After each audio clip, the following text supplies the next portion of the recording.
नमस्कार, कॉजलिस्ट आप देख रहे हैं, मैं हूं आपके साथ अनुराग सिंह। लखनऊ स्थित सीबीआई की विशेष अदालत में बाबरी विध्वंस मामले की सुनवाई होगी। इससे पहले आज जज सुरेंद्र कुमार यादव ने सभी आरोपियों के खिलाफ आईपीसी की धारा 120B के तहत आपराधिक साजिश रचने के आरोप तय किए थे। अदालत ने लाल कृष्ण आडवाणी, मुरली मनोहर जोशी, उमा भारती समेत 12 नेताओं के खिलाफ आरोप तय किए। अदालत ने आडवाणी की आरोप खारिज करने की अर्जी को नामंजूर कर दिया है। आरोप तय करने के पहले अदालत ने आडवाणी, जोशी समेत 6 नेताओं की जमानत अर्जी मंजूर कर ली है। इन नेताओं को 20-20 हजार के निजी मुचलके पर जमानत दे दी गई। सुप्रीम कोर्ट के आदेश पर सीबीआई की अदालत ने यह आरोप तय किए हैं।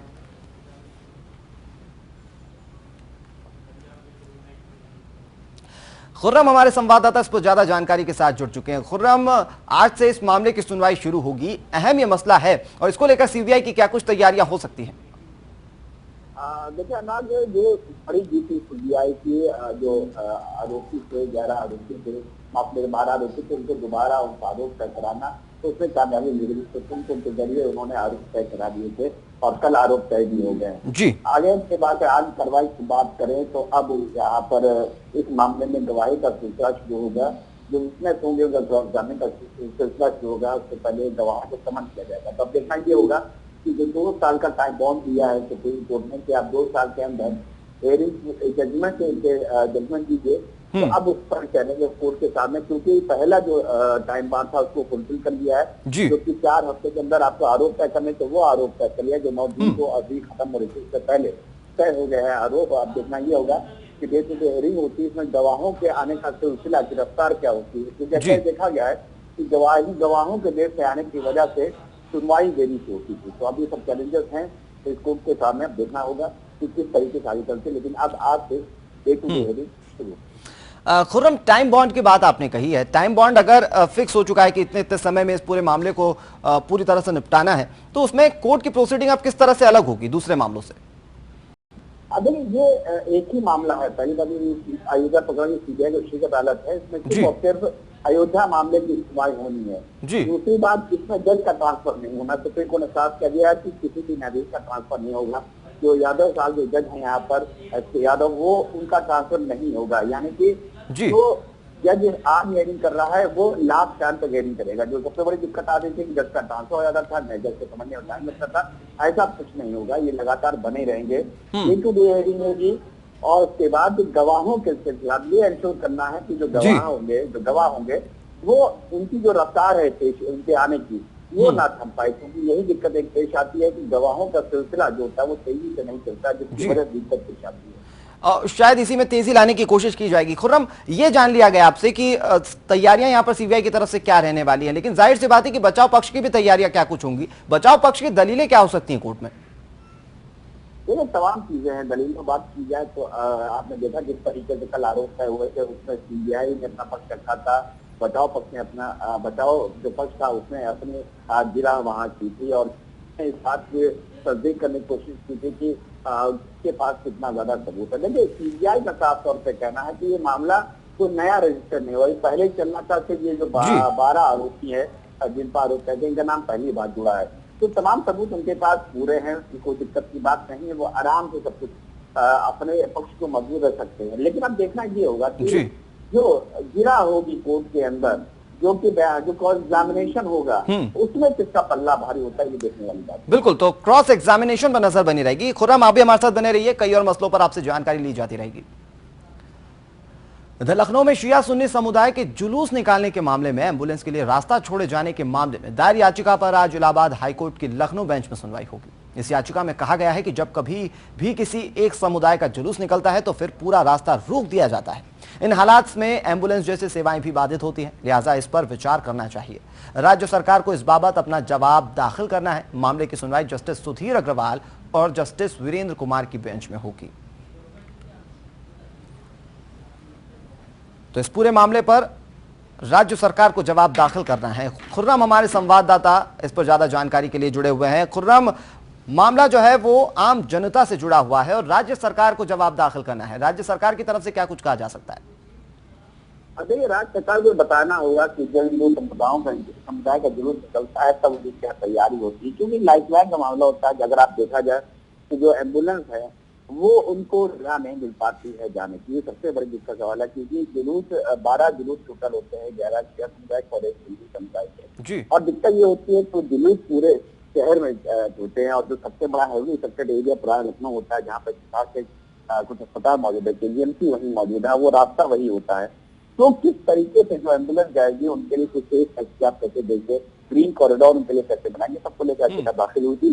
स्टेट गवर्नमेंट ने जवाब दिया था कि उन्होंने बना रखा है किसी एम्बुलेंस को रोका नहीं जाता है, लेकिन जो रिजॉइंडर जो काउंटर एफिडेविट आया था याचिका तरफ से, जिन्होंने वो तमाम एग्जाम्पल थे जहाँ पर ऐसा नहीं हो पाया था। तो अब उसका जवाब देना है, आज दिखाई होगा कि जवाब होता है और किस तरीके से आगे। खुर्रम, पूरे मामले में कहीं ना कहीं कोई क्रॉस एग्जामिनेशन की गुंजाइश बचती है? क्रॉस एग्जामिनेशन की गुंजाइश नहीं होती है हाईकोर्ट में। देखिए, दोनों अपनी दलीलें पेश करते हैं, दोनों अपना तर्क रखते हैं। यहाँ क्रॉस एग्जामिनेशन नहीं होता हाईकोर्ट में, वो दोनों तर्क रखे जाते हैं वहां पर, और जिसका तर्क मजबूत होता है फैसला उसकी तरफ मुड़ जाता है। तो देखना यही होगा कि क्या कुछ आता है, क्या कोई याचिकाकर्ता कहते हैं कि स्टेट गवर्नमेंट की तरफ से दोबारा क्या जवाब दाखिल होता है हाईकोर्ट के लखनऊ बेंच में, और उसमें याचिकाकर्ता के अधिवक्ता है वो क्या कहते हैं। यानी कि क्रॉस एग्जामिनेशन की कोई गुंजाइश नहीं है, सिर्फ दलीलें रखी जाएंगी और उस पर कैसे प्रोसीडिंग जो है वो इलाहाबाद हाईकोर्ट के आगे बढ़ती है, ये देखने वाली चीज है। कि फिलहाल खुर्रम हमारे साथ जुड़ने के लिए और तमाम जानकारी के लिए आपका बहुत बहुत धन्यवाद। इधर सहारनपुर में हुए बवाल को लेकर दाखिल जनहित याचिका पर आज इलाहाबाद हाईकोर्ट में सुनवाई होगी। याचिका में दो पक्षों में हुए संघर्ष की न्यायिक जांच की मांग की गई है। साथ ही हिंसा में दलितों को हुए नुकसान की भरपाई और पुनर्वास की भी मांग की गई। मामले में सुनवाई जस्टिस DB भोंसले और जस्टिस MK गुप्ता की डिवीजन बेंच करेगी। तो पूरे मामले की सुनवाई चीफ जस्टिस DB भोंसले और जस्टिस MK गुप्ता की डिवीजन बेंच में होगी। मामला जो है वो सहारनपुर हिंसा से जुड़ा हुआ है, जहां एक याचिका दाखिल की गई थी।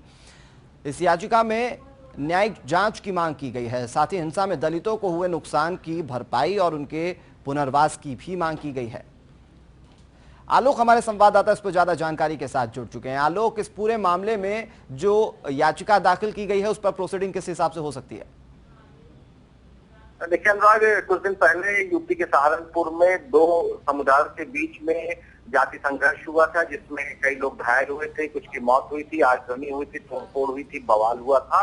और उसमें ये माना गया था कि व्यापक पैमाने पर अधिकारियों ने लापरवाही बरती और जो वहां पर कानून व्यवस्था की स्थिति नियंत्रित करनी चाहिए थी वो नियंत्रण में नहीं की गई। और इस पूरे मुद्दे को लेकर इलाहाबाद हाईकोर्ट में रामेंद्र नाथ ने एक जनहित याचिका दाखिल की और इस पूरे मामले में न्यायिक जांच की मांग की गई, यानी कि जुडिशियल इंक्वायरी कराए जाने की मांग की गई है।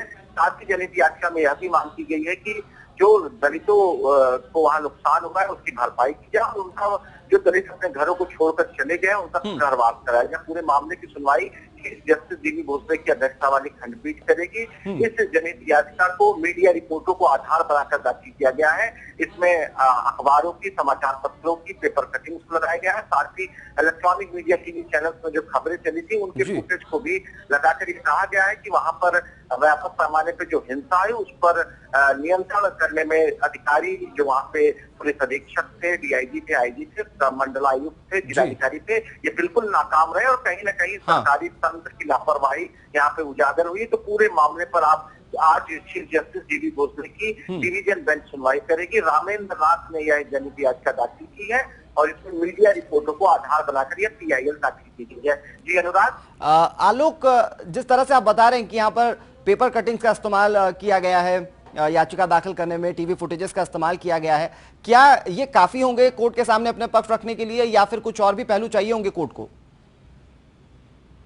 बिल्कुल, जिस तरीके से सहारनपुर में जो हिंसा हुई वो बिल्कुल इसको समाचार पत्रों ने और अखबारों ने, टीवी चैनल्स ने तो उठाए। साथ ही सियासत भी काफी गर्म रही। कोई भी मौका राजनेता छोड़ना नहीं चाहते हैं। उनको एक नई योगी सरकार बनी थी और उसके बाद इस तरह की हिंसा हुई, दो पक्षों में संघर्ष हुआ, अधिकारियों की लापरवाही उजागर हुई, यूपी सरकार ने फैसला लेते हुए वहां कई अधिकारियों को निलंबित किया, उनके तबादले किए, तो विपक्ष को एक मौका मिला था, सियासत भी गर्म थी, समाचार पत्रों और टीवी चैनल ने भी इस घटना को काफी उठाया, तो पूरे मामले पर बहुत बड़ा आधार है जनहित याचिका का। लेकिन इसमें जो जनहित याचिका में मांग की गई कि पीड़ितों का पुनर्वास कराया जाए और साथ ही उनको नुकसान की भरपाई की जाए, तो दोनों पक्षों का नुकसान हुआ है। निश्चित तौर पर राज्य सरकार ये कहेगी कि सिर्फ एक पक्ष का नुकसान नहीं हुआ, नुकसान दोनों पक्षों का हुआ है, दोनों पक्षों के लोग घायल हुए हैं, दोनों पक्षों को के घरों पर आगजनी की गई है। तो कोई बिल्कुल राज्य सरकार की तरफ से बहुत मजबूती से पक्ष रखा जाएगा कि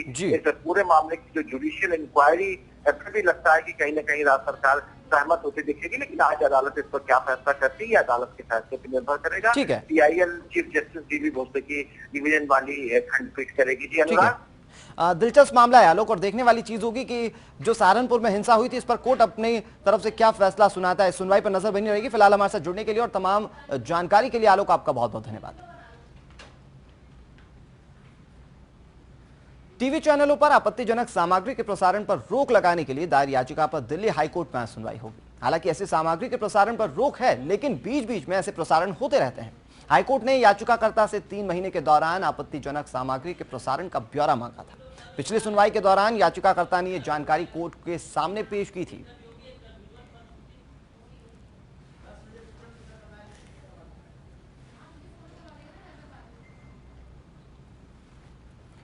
तो इस अहम मामले की दिल्ली हाईकोर्ट में सुनवाई होगी। आपको बता दें कि एक याचिका दाखिल की गई थी टीवी चैनलों पर जो आपत्तिजनक सामग्री प्रसारण होती थी उसके रोक को लेकर।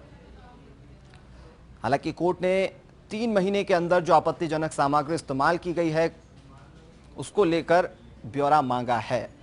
चंदन गोस्वामी इस पर ज्यादा जानकारी के साथ ILRF सदस्य हमारे साथ जुड़ गए हैं। चंदन, आपसे जानने की कोशिश करेंगे कि इस मामले की सुनवाई आगे कैसे होगी और आज यहां पर याचिकाकर्ता की तरफ से क्या कुछ दलीलें दी जा सकती हैं। देखिए, याचिका दाखिल करी गई थी टीवी पे जो ऑब्जेक्शनेबल कंटेंट होते हैं उस पे रोक लगाने के लिए। जी, हालांकि रिस्पोंडेंट की तरफ से ये बताया गया था कि वो ऑब्जेक्शनेबल कंटेंट एयर नहीं करते हैं, लेकिन कुछ इंस्टेंसेस ऐसे दिखाए गए थे कि जिनमें ऑब्जेक्शनेबल कंटेंट एयर हुआ था। इसमें कोर्ट ने पेटिशनर से कहा था कि वो कंटेंट दिखाए जो कौन कौन से कंटेंट एयर हुए हैं, और 3 महीने का पूरा ब्यौरा मांगा था। तो पेटिशनर की तरफ से ये बताया गया था कि ऐसे 3 महीने का अगर कंटेंट वो पूरा का पूरा उठा के देंगे कोर्ट को तो उसमें समय लग जाएगा। तो वो कुछ स्पेसिफिक इंस्टेंस बताएंगे जिनमें ये कंटेंट एयर हुआ था। वो उन्होंने पिछली हियरिंग में कोर्ट के सामने रखे। उसके बाद एक स्टेटस रिपोर्ट सबमिट करने को करी गई थी रिस्पोंडेंट की तरफ से।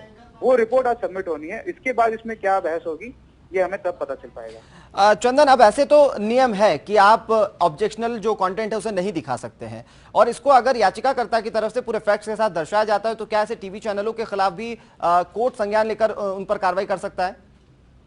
देखिए, बिल्कुल कर सकता है। कोर्ट के पास ही पूरी पावर है, और अगर ऐसा पेटिशनर प्रूव कर सकता है कि हाँ ये ऑब्जेक्शनेबल कंटेंट लगातार एयर होता आया है तो इसमें कोर्ट संज्ञान लेके इसमें कोई ना कोई एक्शन जरूर लेगी।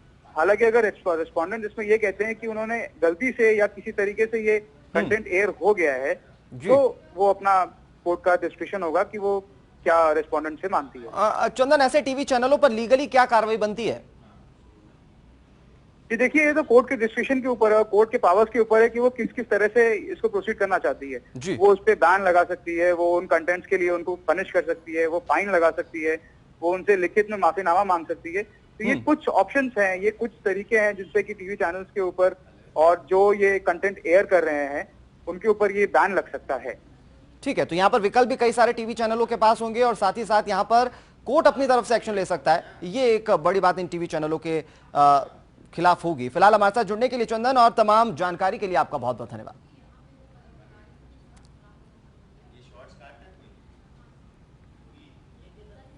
कॉज लिस्ट में आगे बढ़ेंगे, लेकिन उससे पहले नजर हेडलाइंस पर। मुख्यमंत्री बनने के बाद पहली बार आज मुख्यमंत्री योगी आदित्यनाथ पहुंचे अयोध्या। मुख्यमंत्री की सुरक्षा के लिए व्यवस्था कड़ी। जिले से बाहर से मंगाई गई है फोर्स। अयोध्या फैजाबाद में लगभग 8 घंटे बिताएंगे योगी आदित्यनाथ। लखनऊ सीबीआई की विशेष अदालत में आज बाबरी विध्वंस मामले की होगी सुनवाई। बीते दिन आडवाणी, जोशी और उमा भारती समेत 12 अपराधियों पर आपराधिक साजिश रचने के आरोप किए गए थे। मोदी के विदेश दौरे का दूसरा दिन। स्पेन में राष्ट्रपति मारियानो राजॉय से मुलाकात करेंगे पीएम मोदी। द्विपक्षीय मुद्दे पर होगी वार्ता। स्पेन के बड़े कारोबारियों से भी मिलेंगे। पिछले 3 दशक में स्पेन का दौरा करने वाले देश के पहले भारतीय प्रधानमंत्री हैं मोदी। आज से गुजरात दौरे पर बीजेपी अध्यक्ष अमित शाह मिशन गुजरात को अंजाम देने के लिए जनता से सीधे संपर्क स्थापित करने के प्लान को दिखाएंगे हरी झंडी।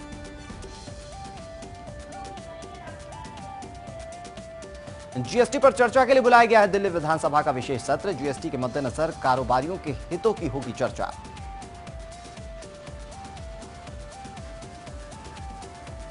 सुप्रीम कोर्ट की सीनियर एडवोकेट इंदिरा जयसिंह को बनाया गया म्यांमार के रोहिंग्या मुसलमानों के साथ हो रहे अत्याचार के मामले में संयुक्त राष्ट्र के जांच आयोग का अध्यक्ष। एपीएन से खास बातचीत में इंदिरा जयसिंह ने कहा, नरसंहार रोकना होगा पहली प्राथमिकता।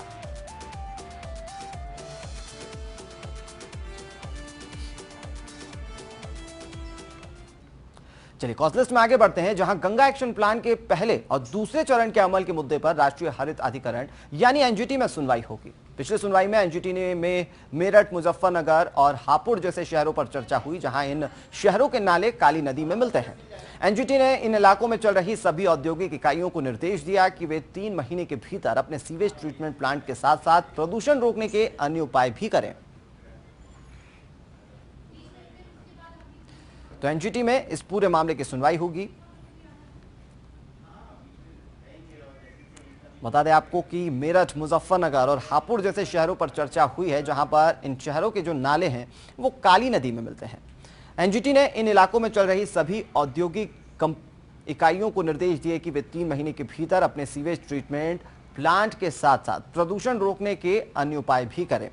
आज जब सुनवाई होगी तो जवाब लिया जाएगा कि क्या वो उपाय होंगे और यहां पर उन तमाम कंपनियों की तरफ से क्या कुछ जवाब दाखिल किए जाते हैं, ये देखने वाली चीज होगी। लेकिन फिलहाल मेरठ, मुजफ्फरनगर, ये वो तमाम शहर है जिनके जो औद्योगिक इकाइयां हैं वो काली नदी में मिलती हैं, जिससे कि नदी प्रदूषित होती है। और इसी पर चिंता जताते हुए एनजीटी ने यह आदेश दिए थे कि अपने सीवेज ट्रीटमेंट प्लांट के साथ साथ प्रदूषण रोकने के अन्य उपाय भी ये कंपनियां करें।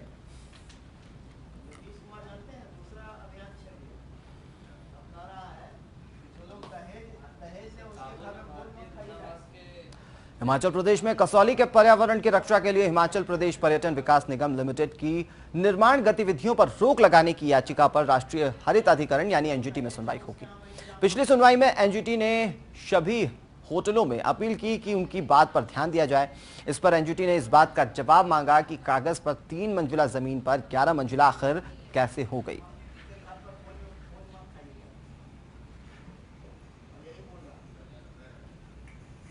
तो पिछली सुनवाई में एनजीटी ने सभी होटलों ने अपील की थी कि उनकी बात पर ध्यान दिया जाए। हालांकि एक सवाल जरूर एनजीटी ने पूछा था और इसका जवाब आज देना होगा कि आखिर कागज पर तो 3 मंजिला जमीन दिखाई गई है, लेकिन ये 11 मंजिला कैसे हो गई।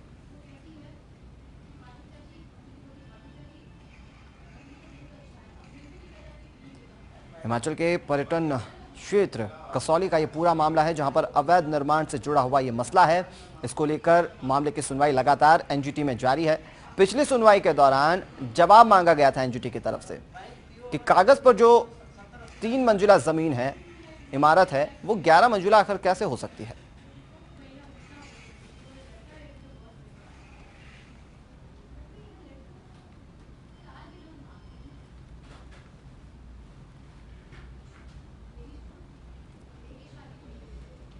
फिलहाल के लिए कॉज लिस्ट में केवल इतना ही। मुझे दीजिए इजाजत। नमस्कार।